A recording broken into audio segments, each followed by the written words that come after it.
Eu quero tocar com você neste vídeo um assunto interessante. Um jogador interessantíssimo para inúmeras equipes aqui do futebol brasileiro.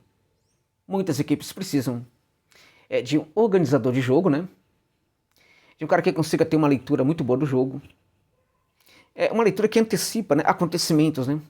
Aquele jogador inteligente dentro de campo que consegue entender o que vai acontecer e se antecipa, inclusive, sendo muito importante para a sua equipe. É um jogador que consegue construir, ajudar muito nessa construção pela qualidade do seu passe, pelo seu posicionamento e pela sua capacidade também de frequentar com eficiência inúmeros espaços ali do campo, principalmente no campo ofensivo, né? Existe esse jogador? Existe. Quem é esse jogador? É o Maximiliano Meza, é isso mesmo. O Max Meza, gente. É isso, jogador que foi campeão daquela Copa Sul-Americana naquele Independiente de Avellaneda do Barco, do Ezequiel Barco, aquele time que venceu o Flamengo, na final daquela Copa Sul-Americana, que tinha grandes jogadores, né? Grandes jogadores. Muitos bons jogadores, e um deles era justamente o Max Meza, né? Jogador que chegou aí à seleção da Argentina, mas que teve depois disso poucas convocações, o que é muito estranho, porque é um jogador que entrega muitas utilidades. Lá no México, o Meza chegou a receber algumas propostas de equipes europeias. Contudo, em nenhum momento ele preferiu ir à Europa. Por quê? Porque as propostas eram daquelas equipes de médio clero, lá do futebol europeu, e o salário não era tão bom assim em relação àquilo que ele ganhava na equipe do Monterrey na ocasião, né? Então ele preferiu ficar no México. O México é um lugar muito tranquilo, é um lugar para o jogador de futebol ter uma vida boa, poucas cobranças, né? E um grande salário. Só que hoje em dia o Meza já não está muito mais tão contente assim com o futebol mexicano, isso inclusive por declaração dele. O Meza também não é mais uma opção, até mesmo para clubes de médio clero do futebol europeu. Claramente que hoje ele se configura como um reforço interessante para equipes lá do mundo árabe, que curiosamente não direcionam muito esse olhar para jogadores do México, é muito estranho. É um jogador também muito interessante para clubes da Major League Soccer, e aí eu acho que tem uma concorrência do futebol brasileiro com esses clubes da Major League Soccer. O Meza também é um jogador extremamente interessante para o futebol mexicano, para outras equipes do futebol mexicano. Por certo que também é um jogador que pode ser repatriado por algum clube importante do futebol da Argentina, e também os clubes brasileiros concorreriam com esses times argentinos, né? E por que eu estou falando do Max Meza neste vídeo? Porque este jogador vai ficar livre no mercado agora em dezembro, né, do Monterrey. Já pode assinar um pré-contrato com qualquer equipe brasileira. Então, se a equipe estiver pensando aí na próxima temporada, já pode assinar um pré-contrato com o Meza agora, né? Contudo, gente, o Monterrey é um clube muito de boa. Muito mesmo. Então, se por acaso chegar uma proposta agora, evidentemente que o preço do Meza não é aquilo que você vai encontrar nos sites de precificação, né? Os principais não vai encontrar, é um preço muito diferente. Então você não vai encontrar o valor real neste momento do Meza nesses sites aí, né? Você vai encontrar por volta de 5 milhões, 4,5 a 5,5 milhões de dólares, né? Os valores em torno do Meza, mas esses valores, na minha opinião, estão completamente equivocados. Hoje esse jogador poderia ser contratado por uma equipe brasileira com 2,8 milhões de dólares. 2,8 milhões de dólares no máximo, tá, gente? Valor máximo. Poderia até chegar por valores menores. Agora, Josa, meu time vai contratar um jogador de 2,8 milhões de dólares. Como é que vai revender depois? Não é jogador para revender, gente. É jogador para chegar, para casar com ele e nunca mais se separar. A sua equipe contrata, se casa com o jogador, casamento provavelmente feliz, e vai ficar muito tempo no seu clube. E por quê? Que o Meza é aquele jogador que, se chegar para o seu clube, vale até a pena fazer um contrato aí de longo prazo com este atleta. Por quê? Porque ele entrega regularidade. Se você analisar as últimas 5 temporadas do Meza, ele consegue entregar regularidade. Em todas elas, ele tem um bom número de gols que ele marca. Em todas elas, ele tem um bom número de assistências que ele entrega. Em todas elas, ele tem também um bom número de pré-assistências. É um jogador que participa demais das etapas de construção, de confecção de gols da equipe do Monterrey. Já era assim no Independiente, quando ele era muito novo. tem sido assim no Monterrey desde quando ele chegou ao futebol mexicano.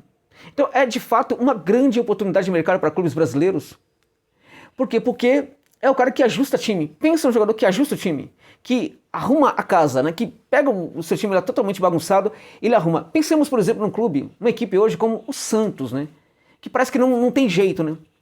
O Santos sofre muito com falta de organização tática. Esse jogador é o cara para arrumar equipes que estão muito desajustadas. É um jogador, portanto, para o Vasco, é um jogador para um Santos, né? É um jogador, por exemplo, para um Atlético Mineiro, né? Ou seja, é jogador que chega e arruma o time. Agora, evidentemente que também é um jogador para o São Paulo. Né? São Paulo precisa desse articulador, desse cara que consegue arrumar muito uma equipe, né? É um jogador, claramente, que é um jogador espetacular para o Palmeiras, né? Para o Verdão. Porque o Palmeiras precisa de um jogador como esse. E ele é muito interessante também porque ele é inteligente, como eu disse, e é um jogador que entrega muito na qualidade tática. Ele consegue ser um jogador, inclusive, que a equipe passa a ter com ele uma espécie de dependência. Isso mesmo, ou seja, é o cara que organiza, é o cara taticamente muito relevante e qualquer jogador que entrega relevância tática é um jogador interessantíssimo para a equipe do Abel Ferreira. Então o Messa é aquele jogador que chegaria no Palmeiras, seria titular, gente, de cara. De cara, arruma uma vaga para outros jogadores, porque uma vaga já é dele. Entende? Então, olha só, é muito complicado para o Palmeiras. Né? O Palmeiras está fechando a janela aí, né? Provavelmente não vai contratar ninguém. É vergonhoso o que está acontecendo. É um tapa na cara do torcedor do Verdão, né? E o Messa está aí no mercado, poder ser contratado agora. Não dá para contratar vários jogadores, contrata o Messa. Negociação com o Monterrey é tranquila. O Monterrey, assim, é tudo moderninho. Você manda até o SMS, né? Do Barros, né? Você pode mandar lá o SMS. Os caras, chega rapidinho, os caras vão ler e já entrega a resposta. Em 3 horas no máximo você tem resposta. E aí já pede esclarecimento sobre o que você quer em relação ao jogador. Você envia uma proposta, eles mandam ali uma contraproposta. Tudo no Monterrey se resolve no mesmo dia, gente. A depender da equipe do Monterrey, resolve-se tudo no mesmo dia com a equipe mexicana. Existe lá, no Monterrey, uma equipe de trabalho para facilitar esse tipo de negociação. É isso mesmo. É um clube bem moderninho, né? Bem moderninho. Então, olha só, é também um clube interessante para se contratar jogador. Por quê? Porque ele não dificulta a saída. Os seus atletas precisam ter felicidade para jogar no Monterrey. Se não quiserem mais ficar no clube, eles negociam imediatamente. Então, se o Messa aceitar uma proposta, o clube vai negociar, não vai dificultar. Não é como o América, por exemplo, que complica muito. O Monterrey não facilita bastante as coisas para os clubes que querem contratar os seus jogadores, né? Então, é um canhoto de circulação absurda por vários espaços do campo. Tem muita intimidade ali com todo aquele terço final. Muita intimidade também com o balão do meio de campo, aquela região do balão do meio de campo. Eu lembro muito do Lourenço Faravelli, né, da equipe do Del Valle, que é um cara que também organiza muito time, né?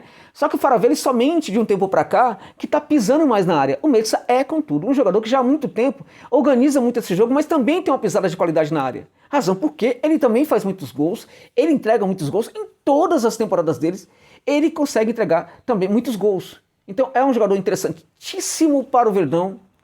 É um jogador sensacional para o Flamengo, que só olha para a Europa, né? Tá tudo bem, não tá errado não. Mas também tem essa oportunidade aí no México, né? E para outras equipes como Fluminense, enfim, é um jogador para todas as equipes aí que estão aspirando coisas grandes no futebol brasileiro. Este é o jogador. E o salário? O salário, evidentemente, que ele sabe que ele pode e deve reduzir o salário dele para ganhar, para jogar aqui no Brasil, né? A depender da situação. Mas também poderia perfeitamente ganhar o que ele ganha no México, não tem nenhum problema. Assim, pelo que eu averiguei, está em torno de 480 mil, né? O salário do Messa. Só que essa informação que eu tenho não é muito precisa não, tá? Quem me entregou essa informação foi alguém ligada ao clube, mas eu não consegui eu não consegui confirmá-la com outras pessoas. Então, como é apenas uma fonte que entregou essa informação, então eu não vou bancar aqui como uma informação, assim, vencedora, né? Mas estaria aí, não seria muito mais que isso não, tá? 480 mil é o que me falaram que ele ganha no México. Poderia ser até um pouco menos que isso, ou poderia ser até um pouco mais que isso, mas não muito. Ficaria em torno disso aí mesmo. Ou seja, é um salário que muitas equipes aqui no Brasil conseguem pagar, né? consegue perfeitamente pagar. Então fica aí a dica para vocês, Maximiliano Meza, um jogador muito interessante, organizador, passador, lançador, né? Lança muito, né? Tem uma participação muito eficiente ali no terço final, um jogador que, o mais importante de tudo, né? Há umas 5 temporadas pelo menos, gente. Todo ano ele entrega qualidade. É aquele jogador que nunca desaparece em campo. É aquele jogador que você não vai, não se depara com a má fase dele. Tá sempre em ótima fase o Meza. Qual o defeito do Meza? Não tem defeito. Fala o quê? Vocês querem que eu aponte algo negativo do jogador, mas nesse caso não tem. Ele não é um craque, não é um jogador absurdo. É um jogador extremamente regular, que entrega muito naquilo que se espera dele, né? Entrega assistência para assistência, participação, construção. Também é um jogador que consegue se comprometer muito ali com os aspectos táticos da equipe, com marcação, com recomposição. Falar o que o jogador tá aí no mercado, é só ir lá e comprar. Qual é o problema? Então fica a dica aí, Maximiliano Meza, na minha opinião, seria um belo reforço para inúmeras equipes aqui do futebol do Brasil, tá bom, gente? É isso.